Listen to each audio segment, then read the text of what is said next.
Bismillahirrahmanirrahim. Assalamualaikum warahmatullahi wabarakatuh. Alhamdulillah kita berjumpa lagi di pagi yang cerah ini dalam acara Ulumul Quran bersama Ustaz Husin Alatas, Ustaz Otong Surasman, dan Ustaz Isa Al-Kaf. Alhamdulillah semua sudah berada di studio 2 di Gedung Rasil, Jalan Masjid Silaturahim 36 Kalimanggis, Cibubur. Kita akan membahas bagaimana manhaj Al-Quran dalam memberi tuntunan kepada umatnya. Nanti juga akan dibaca surat Ghafir atau surat Al-Mu'min. Assalamualaikum Ustaz Husin, Ustaz Otong, Ustaz Isa. Baik, sebelum acara ini kita baca dulu surat Al-Fatihah.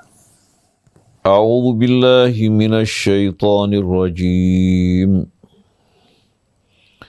Bismillahirrahmanirrahim. Alhamdulillahi Rabbil Alamin. Ar-Rahmanir Rahim. Maliki Yaumiddin.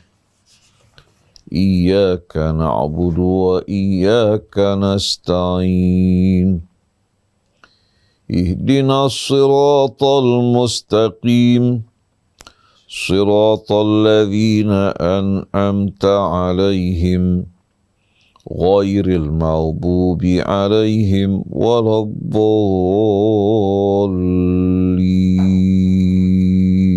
Amin. Alhamdulillah kita sudah baca Al-Fatihah.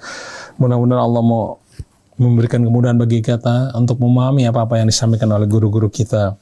Silakan Anda juga bisa baca surat Al-Ghafir ya, atau surat Al-Mu'min untuk mengikuti tema kita hari ini.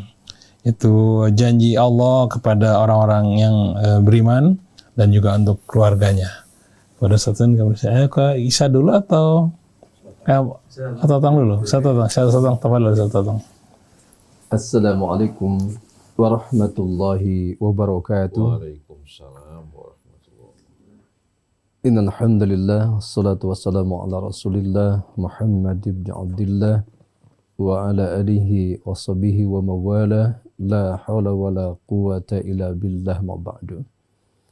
Yang sama-sama kita muliakan guru kita Al-Habib Husin atas Ustaz Isa Al-Kaf, Bapak Haji Muhammad Krisna Wandi, kemudian para pendengar dan pemirsa Rasil TV yang dimuliakan Allah Subhanahu wa taala.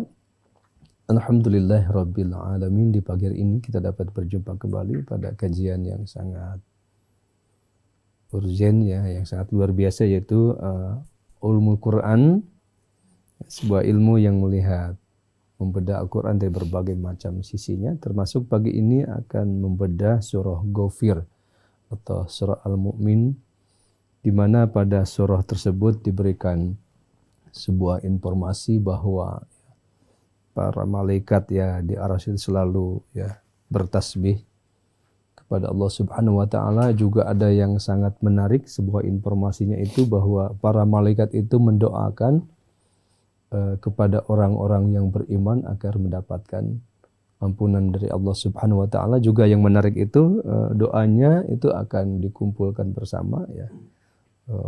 Sebuah keluarga bahkan sampai anak cucu ya itu di dalam surga Aden. Nah, sekarang permasalahannya bagaimana agar kita ini termasuk orang-orang yang mukmin, orang-orang yang beriman, tetapi iman yang sebenar-sebenarnya ya, iman yang benar gitu maksudnya itu. Karena itu otomatis ya dalam konteks ya untuk mendapatkan doa para malaikat tersebut ya, yang doa malaikat itu tentunya ya dikabulkan Allah Subhanahu wa taala ya. Nah, bagaimana posisi kita ini sekarang ya bisa menyesuaikan, bisa mencocokkan pribadi kita ke dalam kitab suci Al-Qur'an. Karena Al-Qur'an itu mukjizat yang sangat luar biasa yang memberikan tuntunan ya, termasuk tadi majhad ya, bimbingan terhadap orang-orang beriman, khususnya para dai tentunya ya, para mubaligh ya. Ini sangat-sangat penting untuk betul-betul memahami ya, bagaimana Allah itu memberikan jaminan, memberikan penjelasan kepada kita semua ya, termasuk pribadi saya sendiri gitu ya.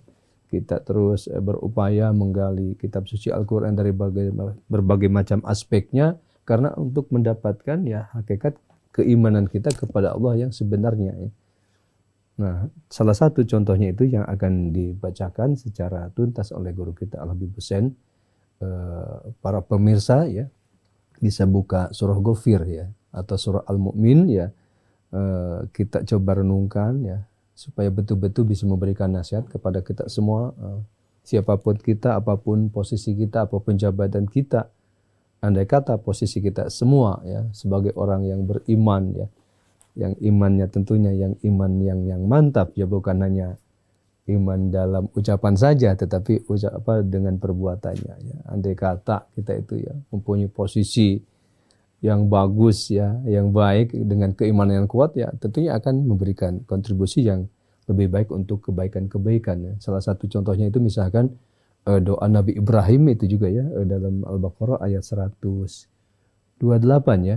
Rabbana waj'alna muslimaina laka wa min dzurriyyatina ummatan muslimatan lak wa arina manasikana wa tub 'alaina innaka antat tawwabur rahim. Ya Allah, jadikanlah kami berdua itu menjadi orang yang tunduk patuh taat kepada Engkau, juga jadikanlah ya Allah daripada keturunan-keturunan kami juga orang yang tunduk patuh taat kepada Engkau ya Allah. Nah, ini salah satu doa Nabi Ibrahim, mungkin sebagai acuan kepada kita nanti digabungkan dengan surah Ghafir itu bagaimana agar kita pun tentunya salah satu contoh yang akan mendapatkan jaminan doa malaikat itu ya orang-orang yang tunduk patuh taat kepada Allah. Mungkin ini sebagai pengantar memberikan pencerahan buat kita semua bagaimana agar kita semua dalam menempuh hidup yang sebentar ini, yang sementara nanti di dunia menuju kehidupan akhirat yang kekal abadi itu mendapatkan doa malaikat ya, supaya kita diberikan ampunan oleh Allah, kemudian dimasukkan ke dalam surga Aden bersama-sama ya, keluarga kita, anak cucu kita kan sangat luar biasa. Terima kasih. Assalamualaikum warahmatullahi wabarakatuh. Assalamualaikum warahmatullahi wabarakatuh. Silakan Ustaz Isa. Bismillahirrahmanirrahim. Assalamualaikum warahmatullahi wabarakatuh. Kawan akhwat yang dirahmati Allah Subhanahu wa taala, Om Krisna, Ustaz Sin, Ustaz Totong, ada Ondi di sini. Hari ini kita akan melanjutkan apa yang sempat kita bahas pada beberapa pertemuan yang lalu. Kita membahas dasar-dasar keimanan, kemudian pemahaman Al-Quran terhadap keimanan, dan hari ini kita juga akan memperdalam bersama Ustaz Husin bagaimana manhaj Allah Subhanahu wa taala, manhaj Al-Quran kepada orang-orang yang beriman, dan juga janji Allah Subhanahu wa taala yang Allah Subhanahu wa taala berikan kepada orang-orang yang beriman. Sekali lagi mengulangi tadi Om Krisna dan Ustaz Totong, boleh konafat sambil dibaca, sambil dibuka surat Ghafir. Kalau Qurannya Quran standar pojokan, ada di halaman 467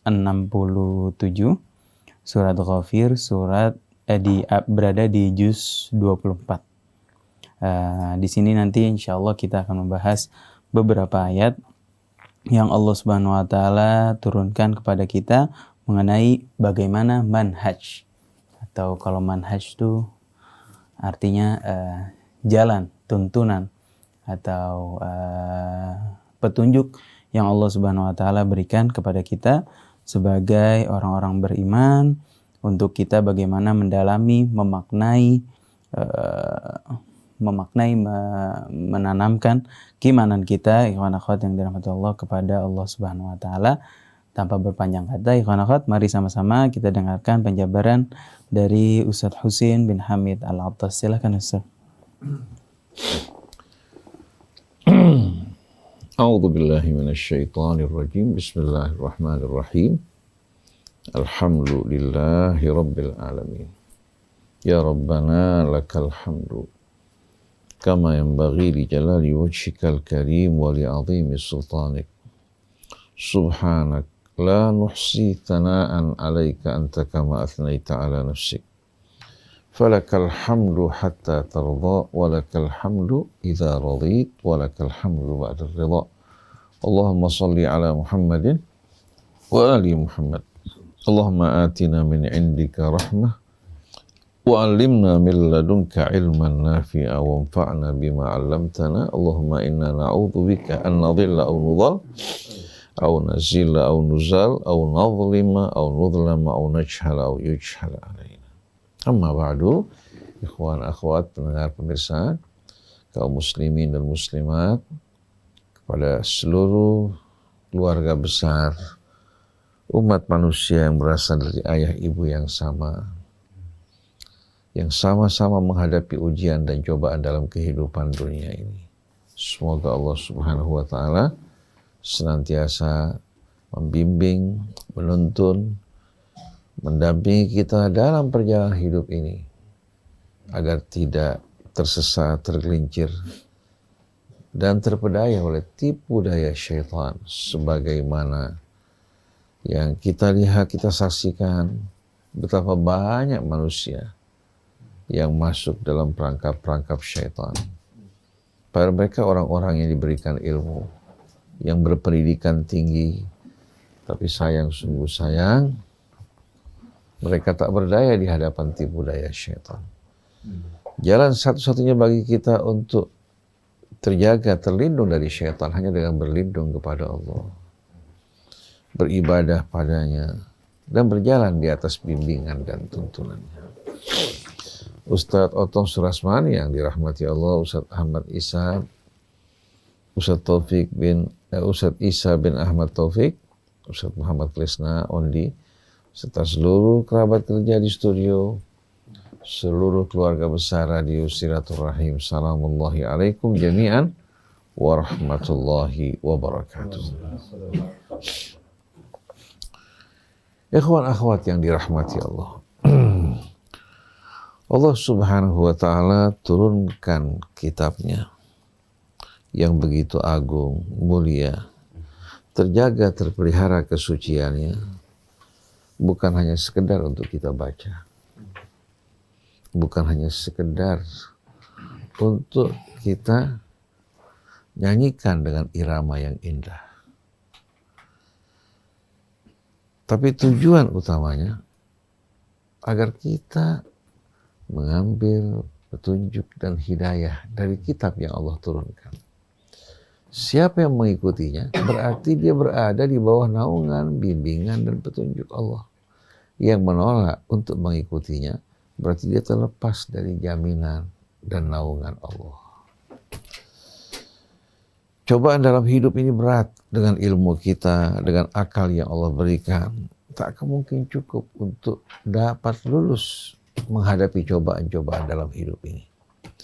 Tapi di saat kita bersama Allah, maka Allah tidak akan pernah meninggalkan kita.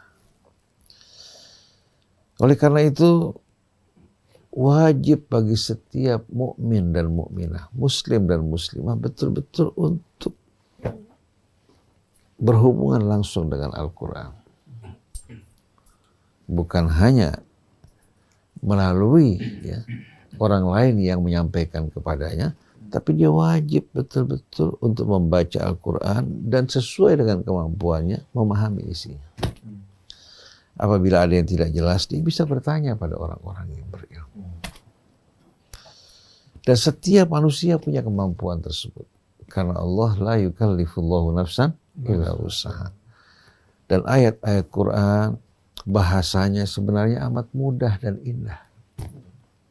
Walaupun terjemahan bahasa Indonesia tidak mampu untuk dapat meliputi makna kandungan yang seutuhnya dari Al-Quran, tapi paling tidak akan membantu kita untuk dapat memahami sebagian maksud dari ayat-ayat Allah Subhanahu wa Ta'ala, di samping juga pencerahan yang disampaikan oleh para ulama. Di gereja-gereja, setiap orang yang masuk ke dalam gereja membawa kitab Bible. Pastor juga di saat berceramah juga membacakan ayat-ayat Bible. Tapi mengapa kita kaum muslimin yang telah menerima langsung bimbingan petunjuk dari Allah, kitab yang Allah turunkan dan terjamin kesuciannya, begitu pula kebenarannya, tidak mendapatkan perhatian yang besar dari kita? Umat Islam terpecah belah, berselisih satu dengan lainnya disebabkan karena mereka jauh dari Al-Quran. Coba kalau pedoman hidupnya sama, Mereka juga dengan betul-betul penuh rasa hormat, ta'zim kepada Allah Subhanahu wa taala. Dikala mereka membaca ayat-ayat kitab ini, niscaya hidayah akan dimasukkan ke dalam hati mereka. Oleh karena itu, jangan kita kaum muslimin merasa cukup hanya dengan mendengarkan ceramah-ceramah, keterangan yang disampaikan para ulama, tapi hendaknya kita menetapkan waktu pada hari-hari kita untuk membaca Al-Quran dengan bacaan yang benar, hukum tajwidnya. Di samping itu juga kita berupaya untuk memahaminya. Jangan seperti gambaran Allah, seperti seekor keledai yang memikul tumpukan-tumpukan buku. Letih, lelah, tapi dia tidak dapat mengambil pelajaran daripadanya. Mathalul ladzina hummilut Taurah tsumma lam yahmiluha kamathalil himar yahmilu asfara. Perumpamaan mereka yang diamanatkan, ya, dianugerahkan kitab Taurat, tapi mereka tidak mengamalkan isinya karena mereka juga tidak akrab dengan kitab Taurat, hanya dibaca sebagai kitab suci. Mereka tidak resapi dan hayati. Taubahnya bagaikan apa? Bagaikan keledai yang memikul tumpukan-tumpukan buku. Apa manfaat yang didapatkan keledai? Sama sekali nggak ada apa-apa. Bi'sa mathalu qaumil ladzina kadzdzabu bi ayatillah. Betapa buruknya perumpamaan bagi mereka-mereka yang mendustakan ayat-ayat Allah. Wallahu la yahdil qaumadz zalimin. Sungguh Allah tidak akan memberikan hidayah untuk orang-orang yang zalim. Jadi jangan kita hanya merasa puas dengan membaca Al-Quran, bahkan menghafalnya, kemudian kita mengimami orang-orang yang sholat dengan bacaan yang indah, sedangkan kita terhijab dari tuntunan dan bimbingan Al-Quran. Nah, apabila kita kaum muslimin betul-betul akrab dengan Al-Quran, insya Allah kita semua akan diarahkan dan dibimbing menuju Allah Subhanahu wa ta'ala. Nah, pada pagi hari ini insya Allah bersama-sama kita akan meresapi manhaj Al-Quran, metode Al-Quran dalam memberikan bimbingan dan tuntunannya, agar menjadi bekal bagi para da'i.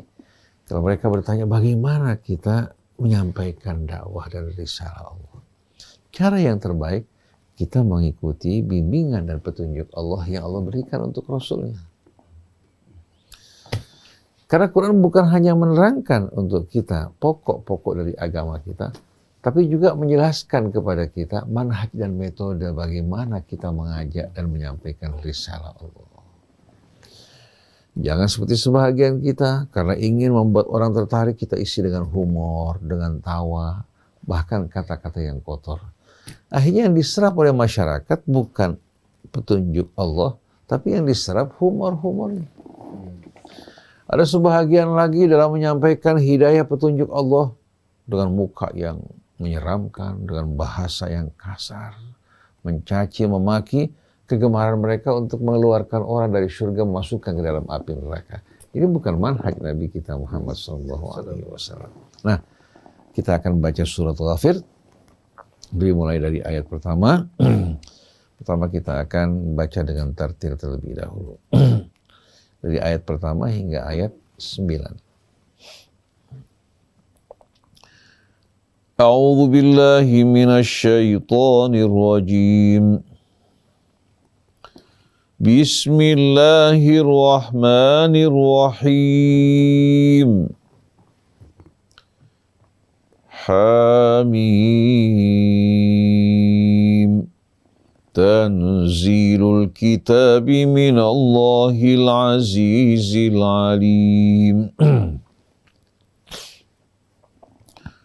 Ghafiriz dzambi wa qabilit taubi syadidil iqabi dzit tauli la ilaha illa huwa ilaihil masir.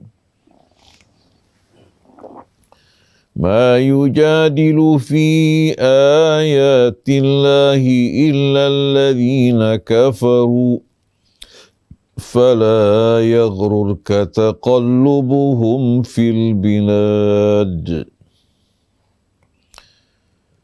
Kadzabat qablahum qaumu Nuhin wal ahzabu min ba'dihim وهمت كل أمة برسولهم ليأخذوه وجادلوا بالباطل ليدحضوا به الحق فأخذتهم فكيف كان عقاب وكذلك حقت كلمة ربك على الذين كفروا أنهم أصحاب النار الذين يحملون العرش ومن حوله يسبحون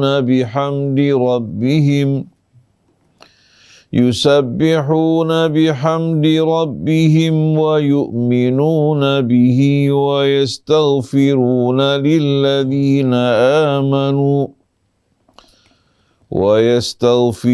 للذين آمنوا ربنا وسعت كل شيء رحمة وعلما فاغفر للذين تابوا واتبعوا سبيلك وقهم عذاب الجحيم ربنا وأدخلهم جنات عدن التي وعدتهم ومن صلح من آبائهم وأزواجهم وذرياتهم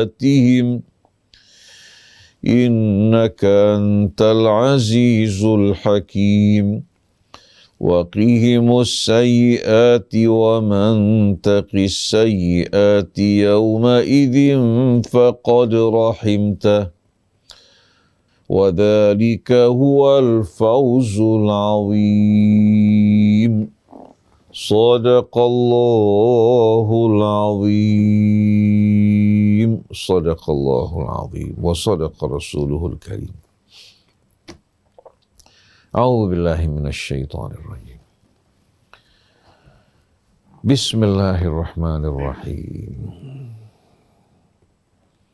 Allah mengajarkan kita setiap kali kita memulai pekerjaan kita untuk membukanya dengan nama Allah Subhanahu wa Ta'ala yang Maha Pemurah lagi Maha Penyayang. Amal yang terhubung dengan Allah Subhanahu wa Ta'ala beda dengan amal yang terputus dari Allah. Yang terhubung dengan Allah akan mendapatkan sambutan, juga akan mendapatkan janji-janji Allah Subhanahu wa Ta'ala. Di samping mendapatkan sambutan dan janji Allah, Allah Subhanahu wa Ta'ala juga akan memberkahi amal yang dikerjakan seseorang apabila dia menghubungkan amal tersebut dengan Allah Subhanahu wa Ta'ala. Dia bukan hanya bergantung pada usahanya, tapi di samping usahanya, Allah Subhanahu wa Ta'ala akan turunkan bala bantuan. Hingga amal yang sedikit, yang kecil, dan waktunya tidak panjang, tapi menghasilkan rahmat dan keberkahan yang tak terhingga. Seperti sebagian orang-orang saleh, hidup mereka singkat pendek, tapi ternyata keberhasilan usaha dan dakwah mereka luar biasa. Nabi berdakwah selama kurang lebih 23 tahun. Tapi perubahan yang terjadi di tengah-tengah masyarakat Arab pada saat itu benar-benar perubahan yang amat menakjubkan. Yang dihadapi oleh Nabi bukan manusia yang berhati lembut, tapi manusia-manusia yang berhati keras, yang tenggelam dalam kejahiliaan. Tapi ternyata dalam waktu relatif singkat, selama 23 tahun terjadi perubahan. Seolah-olah mereka terlahir kembali. Seolah-olah mereka sebelumnya tidak pernah hidup dalam kejahiliaan. Contoh yang lain Maulana Yusuf yang hidupnya singkat. Tidak terlalu lama. Dia berjuang di jalan Allah Subhanahu wa Ta'ala bersama Sultan Agung Tirtayasa, dan dia berasal dari Goa di Sulawesi. Tertangkap oleh Belanda, kemudian dibuang ke Batavia. Di Batavia juga meninggalkan pengaruh, dibuang ke Sri Lanka. Di Sri Lanka juga orang berbondong-bondong masuk ke dalam Islam. Terakhir dibuang ke South Africa, ke Afrika Selatan. Di sana nama beliau dikenang. Dia menjadi penyebab masuknya orang ke dalam Islam berbondong-bondong. Padahal hidupnya singkat dan pendek. Tapi Allah limpahkan rahmat dan keberkahan bagi orang yang beramal dan amalnya semata-mata ditujukan untuk Allah Subhanahu wa Ta'ala. Jadi pada saat kita mengucapkan Bismillahirrahmanirrahim, pertama kita memohon restu dari Allah yang telah memberikan kita berbagai macam nikmat kemampuannya. Di saat kita menggunakan sesuatu yang merupakan milik dan pemberian Allah, kita minta izin kepada pemiliknya. Kemudian mohon juga rahmat dan bantuannya untuk membantu kita dalam pekerjaan kita. Dan dengan sendirinya Bismillahirrahmanirrahim, ya, tidak mungkin dibacakan pada amalan-amalan yang merupakan maksiat kepada Allah Subhanahu wa Ta'ala. Maka orang tersebut akan selalu diingatkan untuk selalu beramal dengan amalan yang diridhai Allah. Nah, sebagaimana Allah berfirman, huwal awwalu wal akhiru wal zahiru wal batin wa huwa bikulli syai'in alim. Ucapan seorang pada saat memulai pekerjaannya dengan Bismillahirrahmanirrahim merupakan pembuktian bahwa dirinya beriman kepada Allah yang merupakan awal dari segala sesuatu, sedangkan dia tidak berawal dari sesuatu. Segala sesuatu berjalan dengan bantuannya dan pada akhirnya akan kembali padanya. Nah, orang-orang yang beriman, yang menyadari semua ini, niscaya mereka akan berbekal untuk hari akhirnya. Selalu memilih amal-amal yang diridhai Allah. Dan amal yang dikerjakan selalu di bawah naungan rahmat Allah yang maha pemurah lagi maha penyayang. Hamim.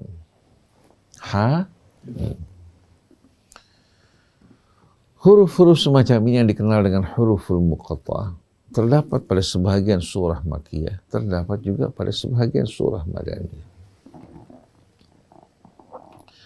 Ada yang langsung memotong jalan mengatakan bahwa Allah lebih tahu tentang maknanya. Karena huruf-huruf ini bukan kata-kata yang dikenal di tengah-tengah bangsa Arab, tapi merupakan apa? Satu pembukaan, ya, yang unik, baru bagi mereka. Tapi kalau kita renungkan bersama-sama, huruf-huruf yang Allah jadikan sebagai pembukaan sebagian surah-surahnya, kita temukan ternyata selalu menghubungkan kita dengan Al-Quran. Hamim, tanzilul kitabi minallahil azizil hakim. Yasin wal Qur'anil hakim. Taha ma anzalna alaikal Qur'ana litashqa. Ada dua surah yang tidak langsung disebutkan, yaitu Alif Lam Mim ahasiban nasu an yutraku an yaqulu amanna wa hum la yuftanun. Tapi kita dapat apa?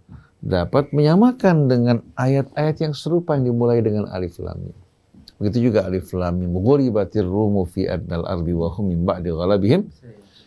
Walaupun tidak disebutkan langsung, ya, tapi secara isyarat menunjuk kepada Al-Quran yang menceritakan fakta-fakta yang benar dan tak terbantahkan. Ya, kita bisa lihat dalam surah Luqman Alif Lam Mim tilka ayatul kitabil. Jadi kalau tidak disebutkan, dengan sedikit kita satukan, ya, dengan apa? Dengan surah-surah yang dimulai dengan ayat yang serupa. Adapun surah Maryam, Kaf ha ya ain sad dzikru rahmati rabbika abdahu Zakaria. Dzikir di sini menjelaskan kepada Al-Quran yang memaparkan dan menceritakan ceritanya. Jadi kita temukan ternyata ayat-ayat, ya, atau surah-surah yang dimulai dengan pembukaan semacam ini menunjuk kepada Al-Quran. Secara tidak langsung mengisyaratkan akan tantangan Allah. Bukankah Al-Quran diturunkan dalam bahasa Arab? Mempergunakan kata-kata yang kalian kenal dan huruf-hurufnya yang biasa kalian pergunakan untuk merangkai kata-kata kalian. Kalau memang kalian meragukan kebenaran Al-Quran, silahkan tandingi Al-Quran. Bukankah di dalam jangkauan kalian bahasanya sama, kata-kata yang digunakan sama, ya? Tapi ternyata Walaupun Allah menantang mereka, tak ada satupun yang tampil untuk menjawab tantangan Allah. Al-Quran disusun dalam bahasa Arab. Tapi kenapa berbeda dengan susunan-susunan ya, yang dikaryakan dan dihasilkan oleh tangan-tangan manusia? Kenapa? Padahal bahan bakunya sama. Sama dengan patung yang dibuat oleh manusia. Bahan bakunya dari tanah. Dengan manusia yang diciptakan Allah dari bahan baku yang sama. Tapi lihat perbedaan antara ciptaan Allah dan karya manusia. Berbeda tak?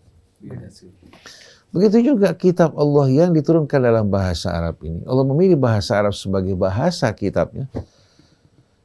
Kita temukan ternyata susunannya begitu menakjubkan. Bimbingan dan hidayahnya juga begitu indah. Bukan hanya iramanya pada saat dibaca, tapi juga hidayah dan petunjuknya begitu menyentuh.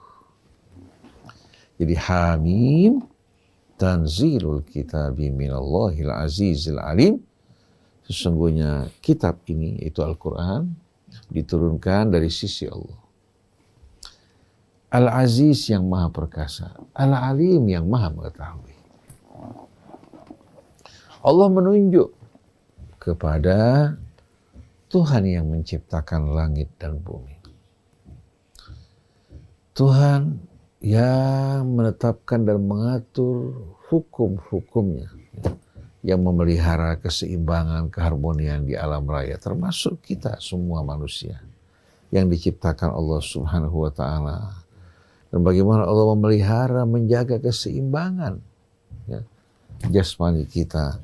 Begitu pula organ-organ tubuh kita yang begitu menakjubkan, dan sampai sekarang ini, walaupun telah ribuan tahun manusia hidup di dunia, ternyata dirinya masih merupakan rahasia besar yang sebahagiannya belum terungkap. Yang sebahagiannya pengetahuan dalam bidang medis begitu maju, tapi ternyata yang terungkap bagi mereka baru sedikit. Apalagi untuk menciptakan makhluk yang serupa, mustahil bagi mereka. Manusia telah begitu maju pesat, tapi sampai sekarang mereka tidak mampu untuk membuat darah apa? Darah sebagaimana darah yang diproduksi oleh tubuh manusia.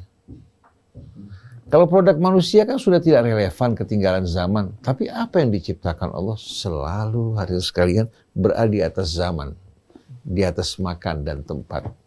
Bahkan di atas penemuan-penemuan manusia, malah kitab suci Allah, ciptaan Allah yang menerangi manusia, yang mengantarkan mereka untuk menemukan penemuan-penemuan yang bermacam-macam.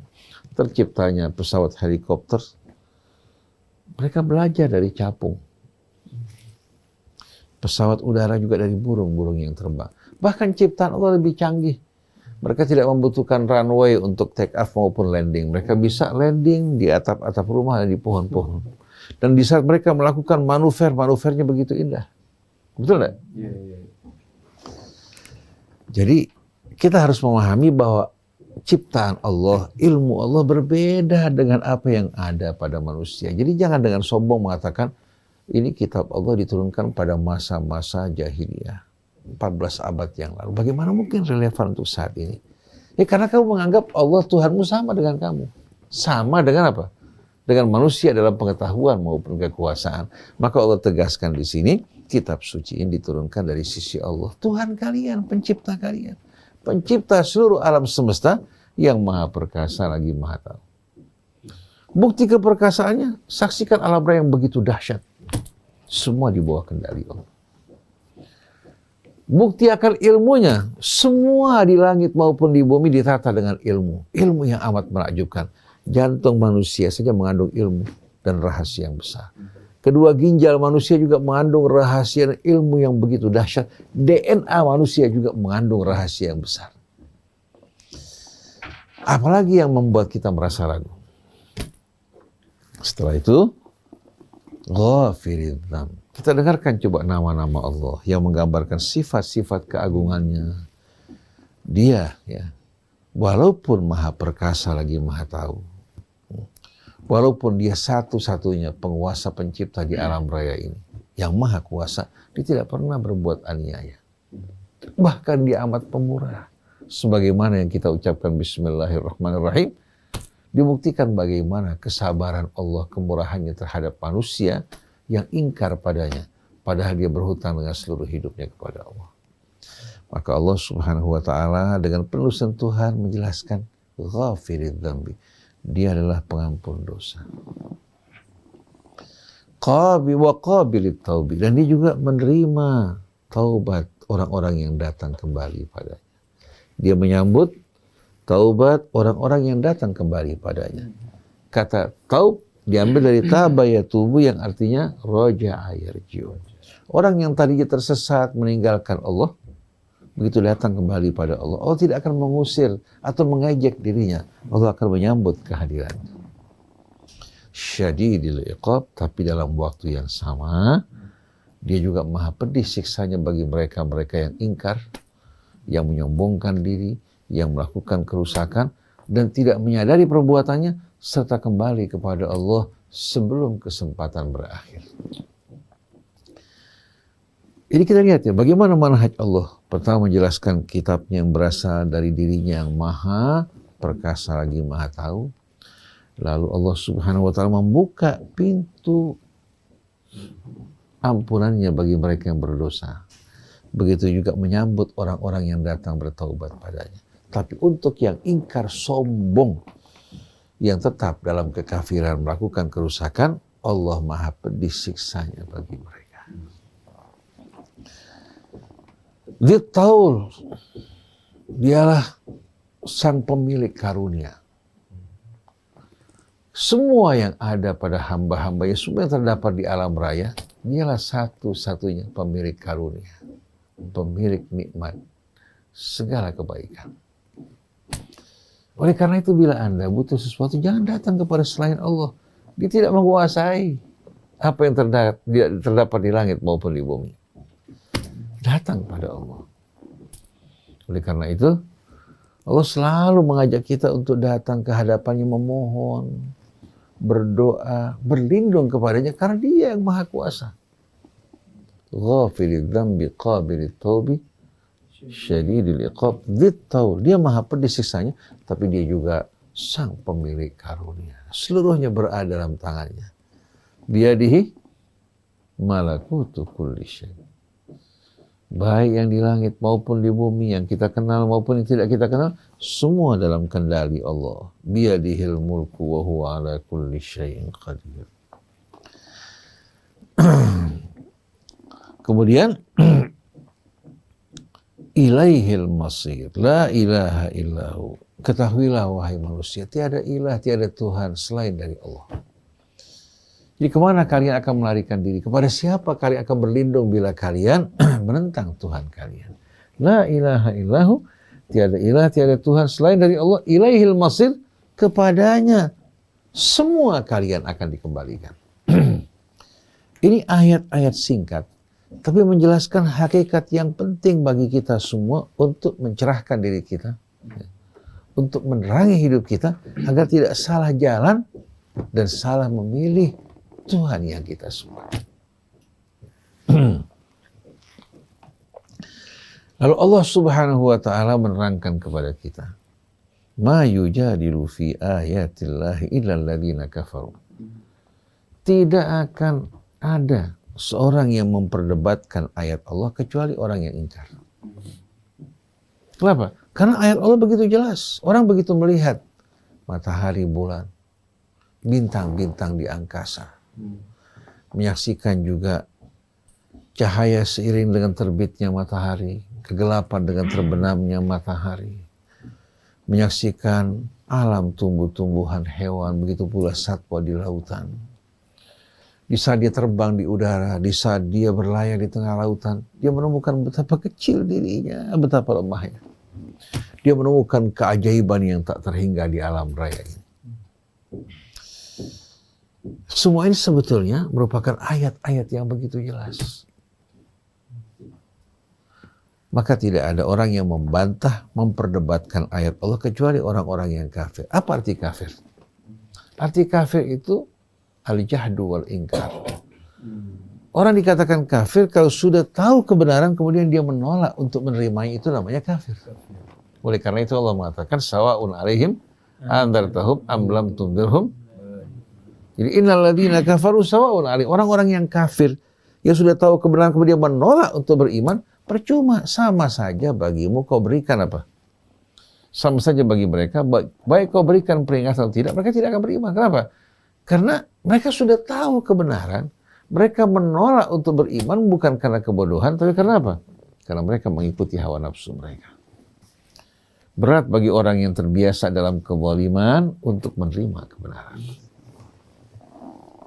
Fala yaghurka taqallubuhum fil bilad, maka jangan kamu tertipu, terpedaya, terpesona. Dengan apa?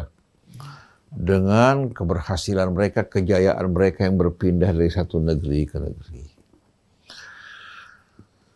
Saat ini hari sekarang kita saksikan bagaimana pengusaha-pengusaha yang berhasil berkeliling dunia, melakukan investasi. Investasi ya, bukan hanya di negaranya, bahkan di negara-negara yang lain. Mereka dikenal sebagai pengusaha yang sukses, yang berhasil. Kamu jangan terpedaya, tertipu dengan keberhasilan, kesuksesan mereka ya, yang berpindah-pindah, menunjukkan kekuatan mereka, menanam modal mereka ya, mengeksplorasi kekayaan yang Allah sediakan di bumi ini. Fala yaghurka taqallubuhum fil bilad. Kalau dalam surat Al-Imran apa? Mata'un qalil tsumma ma'wahum jahannam.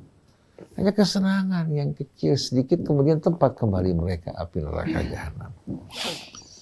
Nah, ini bimbingan untuk Rasul dan para dai agar dalam menyampaikan dakwahnya mengikuti petunjuk Allah dan tidak berputus asa, tidak merasa lemah, menyaksikan pembangkangan dan keingkaran mereka yang kuat dan berkuasa. Kalau kamu selalu menatap Allah, melihat Allah, kamu akan mengetahui betapa kecilnya, kerdilnya mereka. Mereka berjuang untuk yang fana, sedangkan kamu justru berjuang, memperjuangkan yang kekal dan abadi. Mereka berjuang untuk kesenangan dunia yang tidak berarti, mereka lupa kepada akhirat yang kekal dan abadi. Kadzabat qablahum qaumu Nuhin wal ahzabu min ba'dihim.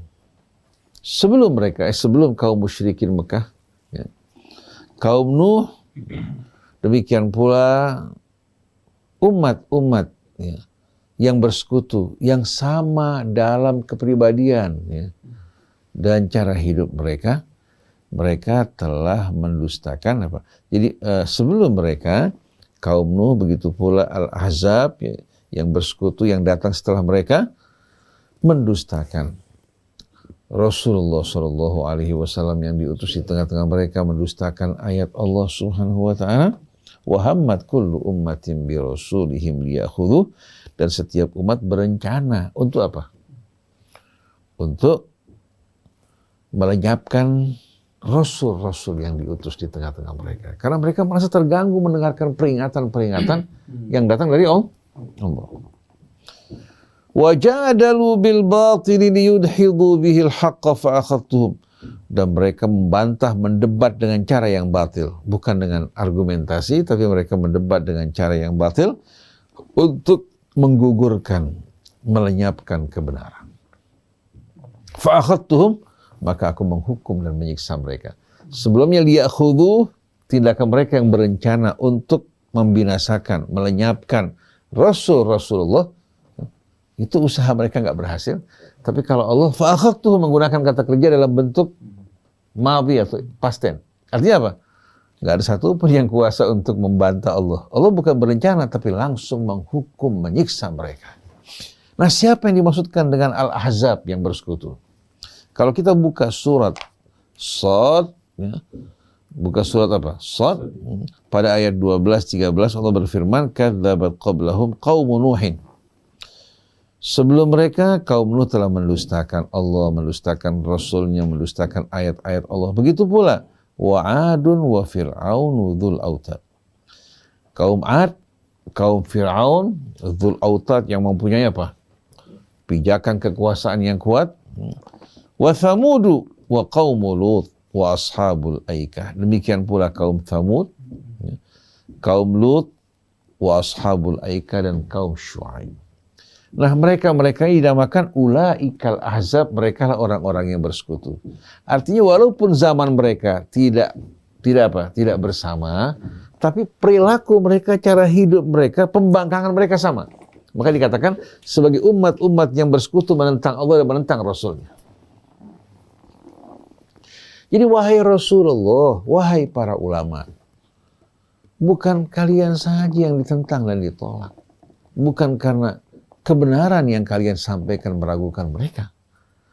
Orang-orang sebelum kalian, bahkan nabi-nabi, ya, ulul azmi minar rusul, ditolak, ditentang, diingkari, bahkan mereka merencanakan untuk membunuh mereka. Jadi bukan karena apa yang kalian sampaikan tidak jelas dan meragukan, tapi mereka orang-orang yang terbiasa dalam kezaliman. Tidak mungkin mereka akan menyambut seruan dan dakwahmu. Oleh karena itu sampaikan dakwahmu sebagai hujjah Allah yang mencintai kebenaran, mereka akan menyambut dakwah tersebut. Sedangkan mereka yang kafir dan ingkar, bukan menjadi tanggung jawab kamu untuk menghakimi mereka. Wa ma arsalnaka alaihim wakila. Jadi wa kadzalika wa hammat kullu ummatin bi rasulihim liya'khudhu, setiap umat berencana untuk melenyapkan, membinasakan rasul mereka, wa jadalu bil batili liyudhiru bihil haqqa fa akhadhtuhum, dan mereka mendebat dengan cara yang batil untuk melenyapkan dan menggugurkan kebenaran. Fa akhadhtuhum, usaha mereka tidak berhasil, tapi aku binasakan mereka. Coba lihat kaum Nuh ditenggelamkan. Nabi Allah Hud, ya, bagaimana ditentang oleh kaumnya juga dibinasakan oleh Allah.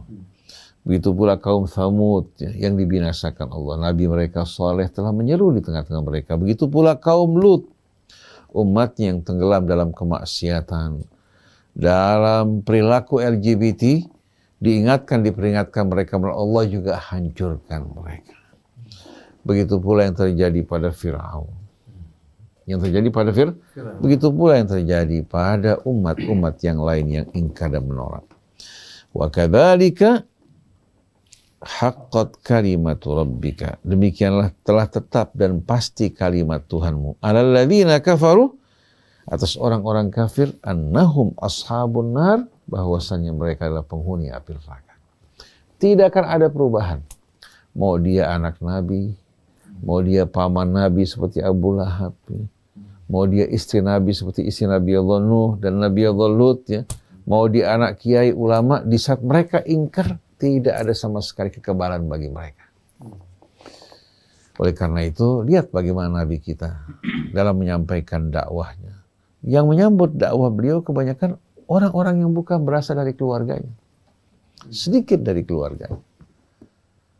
Bahkan orang-orang yang dipandang rendah seperti Bilal, Salman, tapi bagaimana begitu mereka menerima kebenaran, Allah angkat dan muliakan mereka.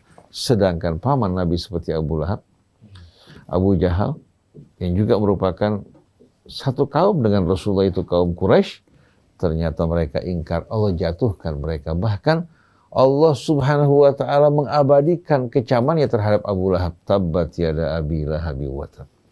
Jadi jangan sekali-kali kita bergantung pada nasab, bergantung pada kedudukan, bergantung juga pada ilmu. Semua tidak ada harganya, melainkan kalau kita amalkan dan kita ikuti petunjuk Allah.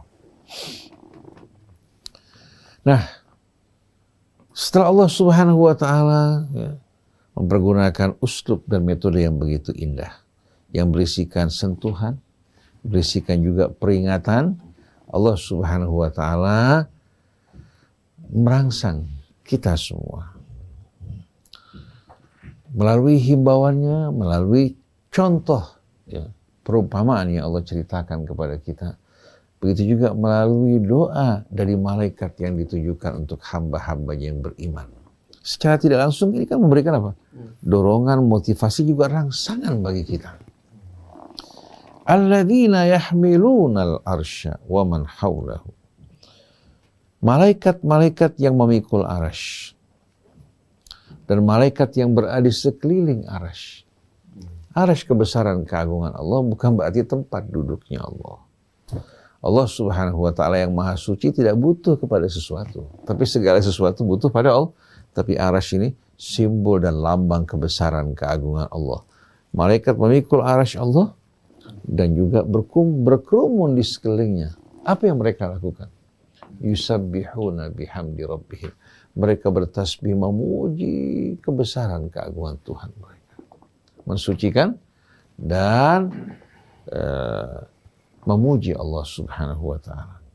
Wa yu'minuna bih, dan mereka juga beriman pada Allah walaupun mereka makhluk yang suci, ditempatkan di tempat yang mulia, mereka tidak menyombongkan diri mereka sedikit pun.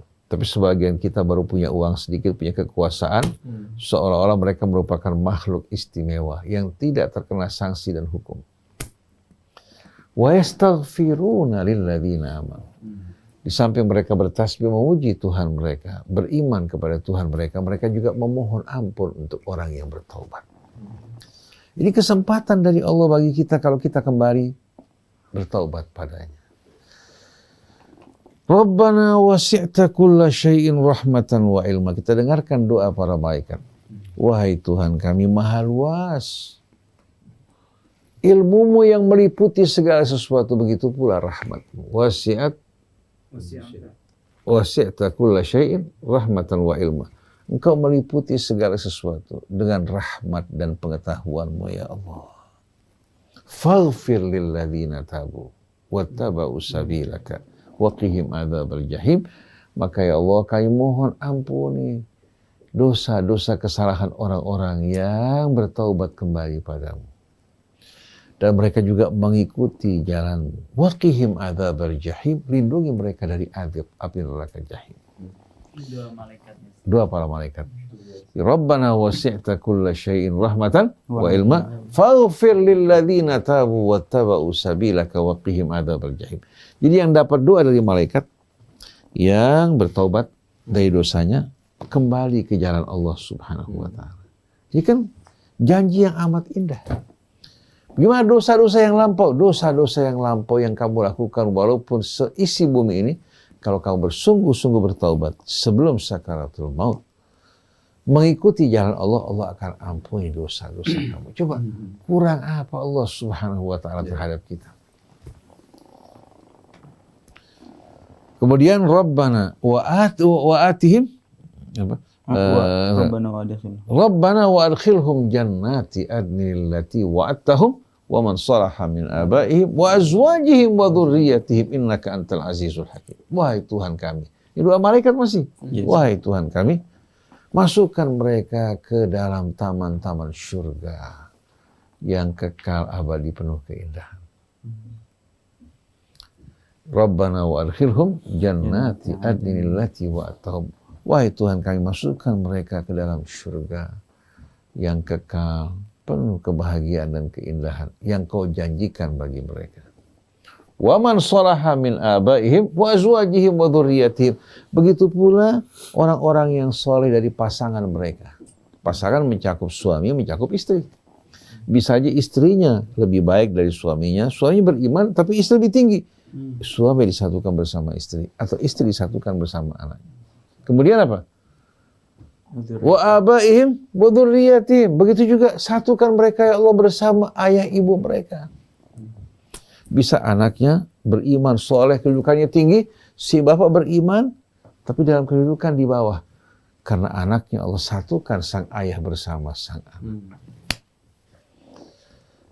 Kemudian wa dzurriyyatihim, bukan hanya ayah ibu mereka, anak-anak keturunan mereka satukan agar mereka berbahagia dalam kebersamaan. Oleh karena itu dalam surat At-Tur Allah berfirman, walladzina amanu wattaba'athum dzurriyyatuhum biimanin alhaqna bihim dzurriyyatahum wa ma alatnahum min amalihim min syai'. Ini indah sekali. Orang-orang yang beriman lalu disusul diikuti oleh anak keturunan mereka dalam keimanan yang sama. Tapi ini amalnya lebih besar, yang ini kurang. Maka yang di bawah disatukan bersama orang-orang tua mereka tanpa mengurangi amal orang-orang tua mereka. Jadi bukan diturunin untuk ngatrol yang di bawah, yang di atas enggak. Tetap yang di bawah diangkat ke atas bergabung dengan derajat yang lebih tinggi dari rahmat Allah. Makanya kalau kita beramal sama Allah nggak pernah rugi. Beramal untuk Allah balasannya bukan 1 banding 1, tapi balasannya apa? 1 berbanding 700 bahkan tanpa hisab. Tapi kalau bersama manusia dia hitung-hitungan. Betul nggak sekalian? Ya, betul. Oleh karena itu berbahagia orang yang beramal untuk Allah Subhanahu wa taala. Jadi Rabbana wa adkhilhum jannati adnil lati wa'adtahum wa man salaha min abaihim wa azwajihim wa dhurriyyatihim. Ya. Innaka antal azizul hakim. Wahai Tuhan kami, masukkan mereka ke dalam surga yang kau janjikan bagi mereka bersama orang-orang yang soleh. Bukan setiap orang, bersama orang-orang yang soleh. Dari ayah, ibu mereka, pasangan-pasangan mereka, anak-anak keturunan mereka. Innaka antal azizul hakim. Sungguh engkau maha perkasa lagi maha bijaksana. Artinya Allah yang memutuskan, tidak ada seorang pun yang kuasa untuk mengubah melarang keputusan Allah. Kalau kita kan ragu-ragu, kita mau keputusan berikan apa? Katakan apresiasi atau penghargaan atau apa? Yang lain nggak setuju. Kalau Allah tidak, innaka antal azizul hakim. Siapa yang dapat mengubah ketetapan Allah? Nggak perlu bertanya sama DPR dulu. Betul nggak? Keputusan Allah, keputusan yang maha adil dan bijaksana.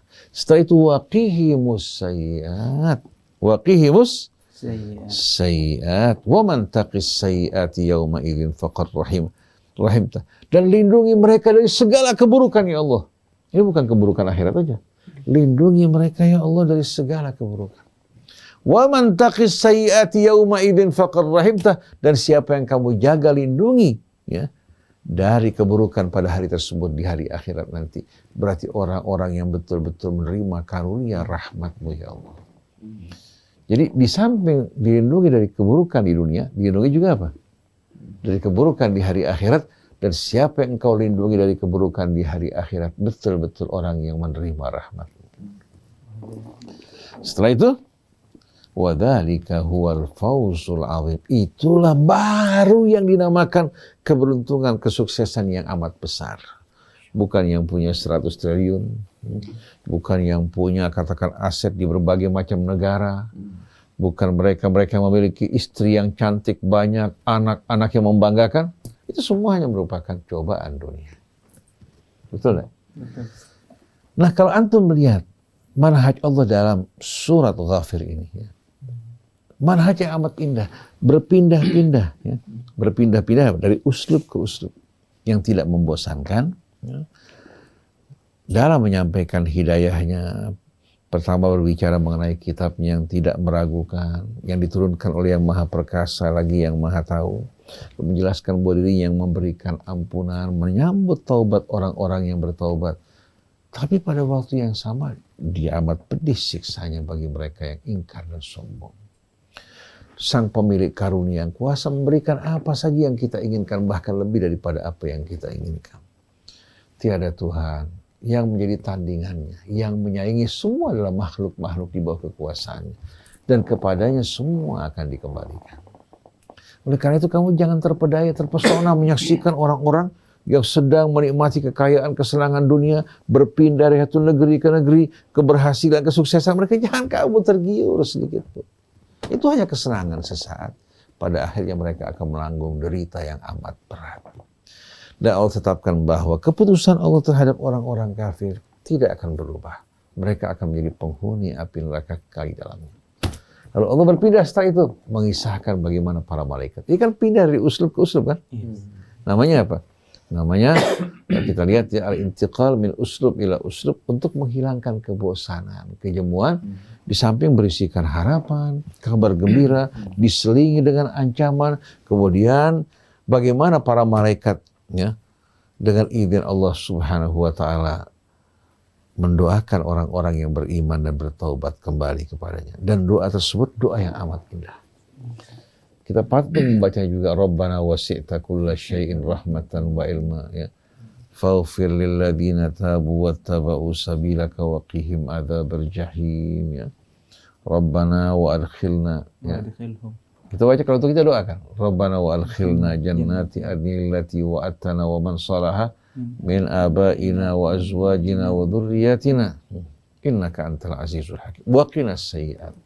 Lindungi kami dari segala keburukan. Wa man taqis sayyi'ati yawma idzin faqad rahimtah wa dzalika huwal fawzul azim.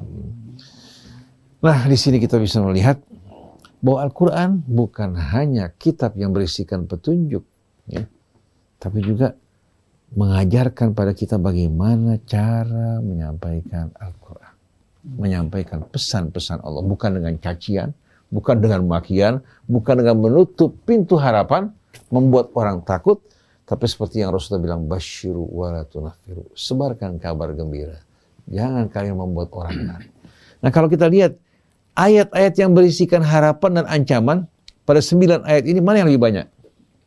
Yang berisikan harapan apa ancaman? Harapan. Tapi kenapa kita justru menutup pintu harapan?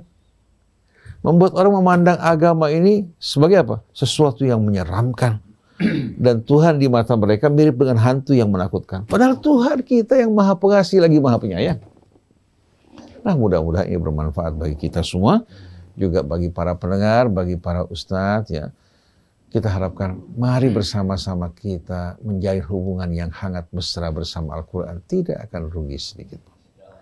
Subhanakallahumma wa bihamdik asyhadu an la ilaha illa anta astaghfiruka wa atubu ilaik. Alhamdulillah, demikian Ikhwan Akhwat, telah kita dengar tadi bagaimana manhaj Al-Quran dalam memberi tuntunan kepada kita, kepada umatnya. Terima kasih. Sekali lagi, saya Muhammad Krisna Undi Saputra, Yusuf Subangkit, dan juga Anis Mualim. Mohon pamit.